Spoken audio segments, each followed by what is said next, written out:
So in reality, we know that Panchen Lama was the transformation of Kala Chakra, was also the transformation of Amitabha Buddha, and Dalai Lama was the transformation of Kuan Yin, the four-armed Kuan Yin Bodhisattva. So today, we did the four-armed Kuan Yin Homa. I wanted to explain why Tibet holds the four-armed Kuan Yin as the main deity, and every Tibetan can chant Om Mani Padme Hum. So Kanchu Boye and Tsang Boye came from Zebu Jun Dampa. Zebu Jun, Kanchu, Living Buddha, Dubdan Nima, Dubdan Deji, Dubdan Darji, Dubdan Chimo. So Grandmaster is Dubdan Chimo.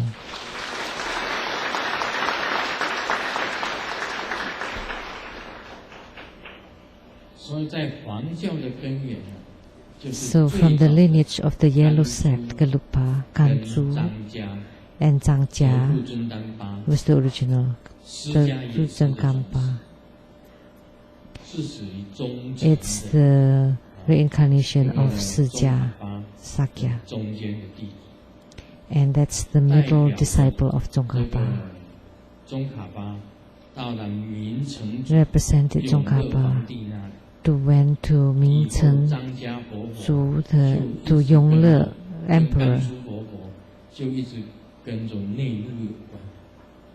And from then on, the lineage through Kanchu, Living Buddha, was related to the Tantric Buddhism in the Middle Kingdom.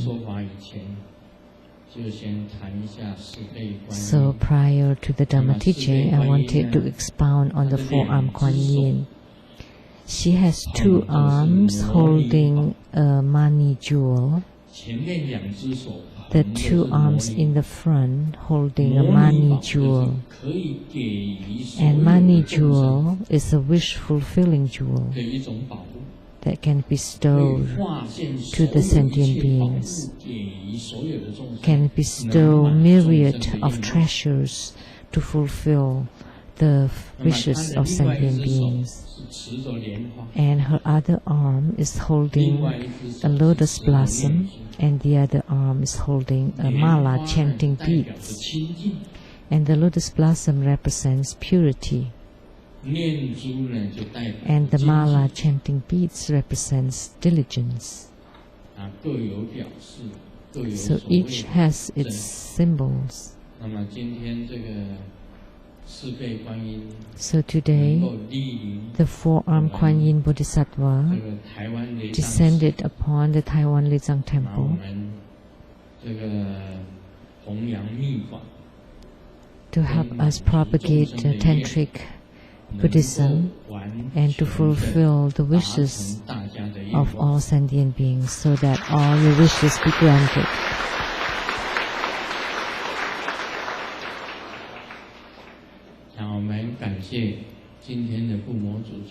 We are very grateful to the main deity of Homa. Today is the four-armed Kuan Yin Bodhisattva.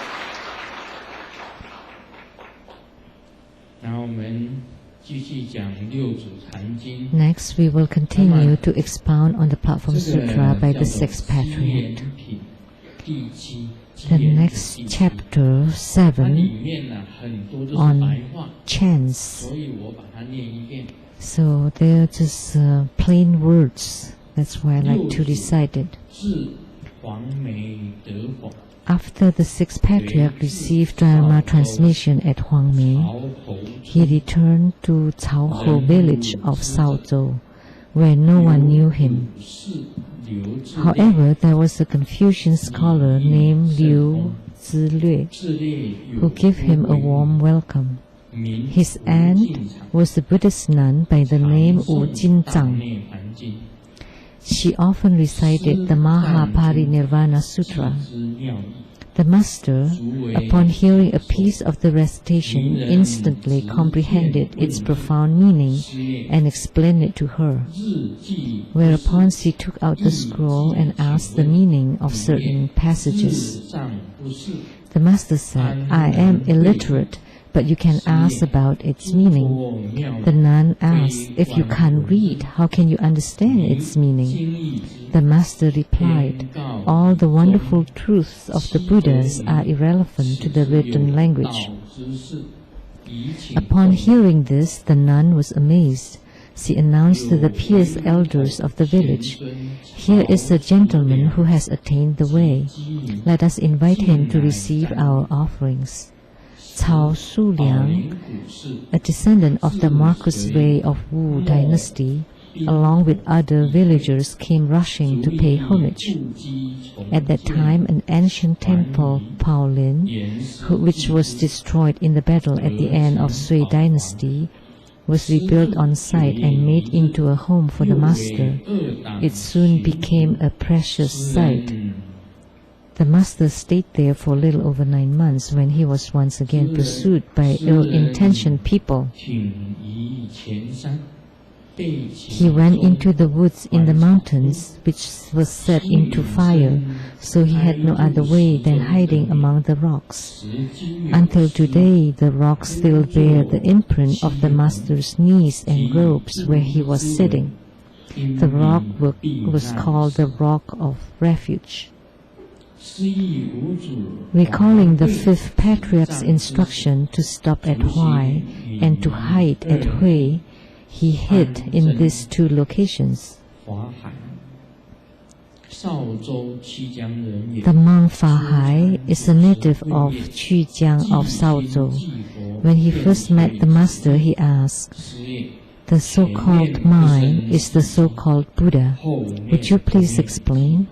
The master replied, "When a previous thought is not born, that is the mind. When a future thought does not disappear, that is Buddha. Forming all phenomena, that is the mind.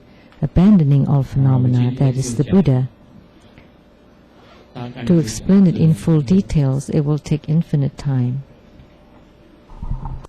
黄梅的意思是黄梅山，黄梅山，那么在五祖呢，就在黄梅。So Huangmei refers to the Huangmei mountain. The 5th patriarch was at Huangmei. So the 6th patriarch received Dharma transmission at Huangmei from the 5th patriarch, and he returned to Caoho village of Shaozhou. No one knew about it. He had received the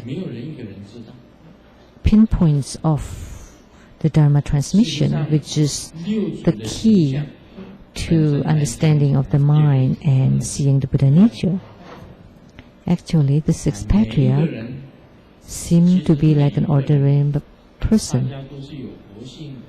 So actually, every single being has Buddha nature, but the look doesn't show that each individual has Buddha nature, because the inner self cannot be deciphered from the surface.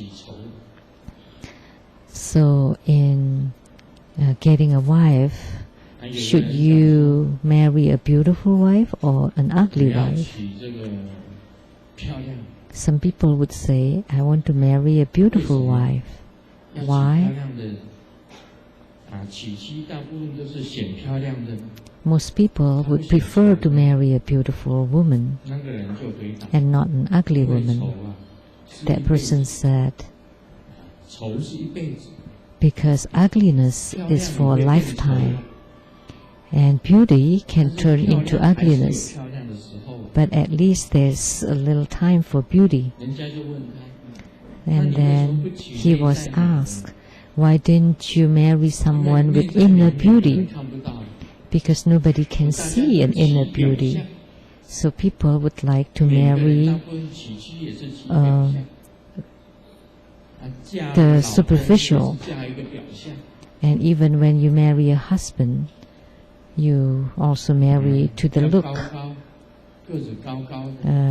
The one who's tall and handsome and look good. So you want to marry a husband who is tall and handsome. At that time, before I got married,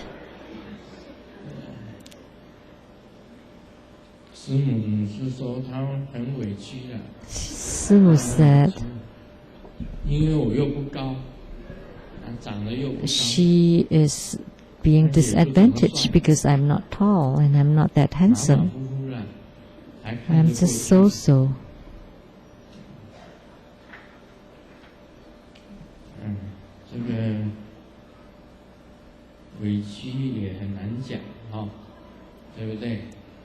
But it's hard to say whether she's at a disadvantage,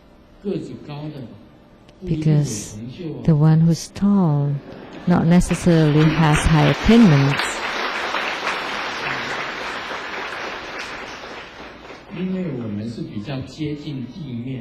Because we are closer to the ground, so we can receive wisdom from the earth.